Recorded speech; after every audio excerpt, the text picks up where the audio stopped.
श्री सप्तशती 10वां अध्याय पाठ। शुंभवत। माँ का ध्यान। मैं मस्तक पर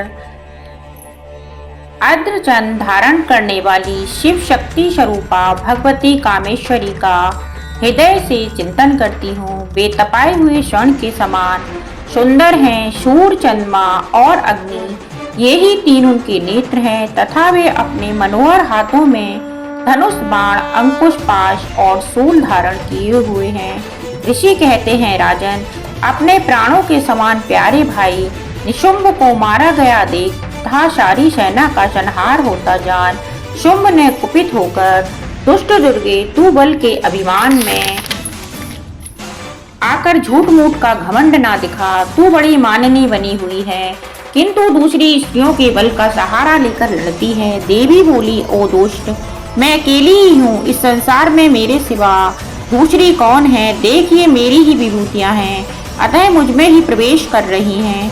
तदंतर ब्रह्माणी आदि समस्त देवियाँ अंबिका देवी के शरीर में लीन हो गईं। उस समय केवल अंबिका देवी ही रह गईं। देवी बोली, मैं अपने ऐश्वर्य शक्ति से अनेक रूपों में यहाँ उपस्थित हुई थी।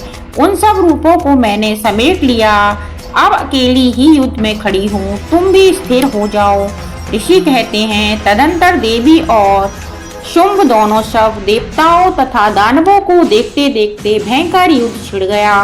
बाणों की वर्षा तथा तीखे शस्त्रों एवं दारुण अस्त्रों के प्रहार के कारण उन दोनों का युद्ध सब लोगों के लिए बड़ा भयानक प्रतीत हुआ। उस समय अंबिका देवी ने जो सैकड़ों दिव्य अस्त्र छोड़े, उन्हें दैत्यराज शुंभ ने उनके निवारक अस्त्रों द्वारा काट डाला। उसी प्रकार शुंभ ने भी जो दिव्य अस्त्र चलाए, उन्हें परमेश्वरी भयंकर हुंकार शब्द के उच्चारण आदि द्वारा खिलवाड़ में ही नष्ट कर डाला। तब उस असुर ने सैकड़ों बाणों से देवी को आच्छादित कर दिया। यह देख क्रोध में भरी हुई उस देवी ने भी बाण मारकर उसका धनुष काट डाला। धनुष कट जाने पर फिर दैत्यराज ने शक्ति हाथ में ले ली, किंतु देवी ने चक्र से उसके हाथ की शक्ति को भी काट गिराया। तत्पश्चात दैत्यों के स्वामी शुंभ ने 100 चांद वाली चमकती हुई ढाल और तलवार हाथ में ले उस समय देवी पर धावा किया। उसके आते ही चंडिका ने अपने धनुष से छोड़े हुए तीखे बाणों द्वारा उसकी सूर्य किरणों के समान उज्जवल ढाल और तलवार को तुरंत काट दिया। फिर उस दैत्य के घोड़े और सारथी मारे गए। धनुष तो पहले ही कर चुका था। अब उसने अंबिका को मारने के लिए उद्युक्त हो भयंकर मुदगर हाथ में लिया। उसे आते देख देवी ने अपने तीक्ष्ण बाणों से उसका मुदगर भी काट डाला। इस पर वह भी असुर मुक्का तानकर बड़े वेग से देवी की ओर झपटा।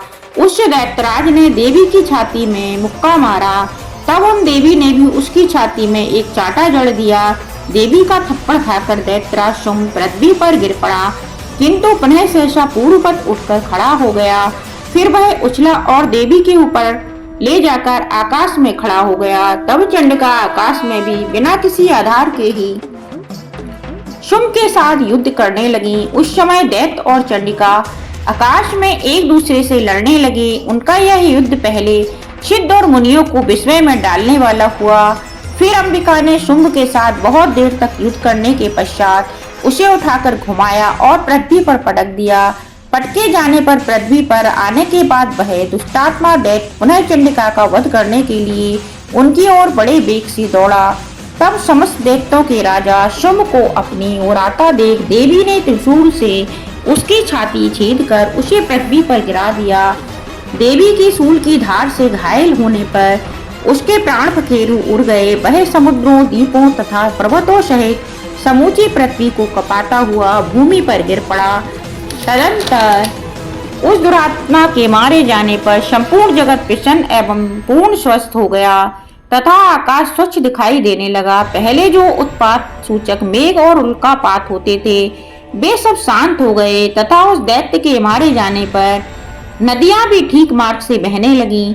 उस समय शुंभ की मृत्यु के बाद संपूर्ण देवताओं का हृदय हर्ष से भर गया और गंधर्व गण मधुर गीत गाने लगे।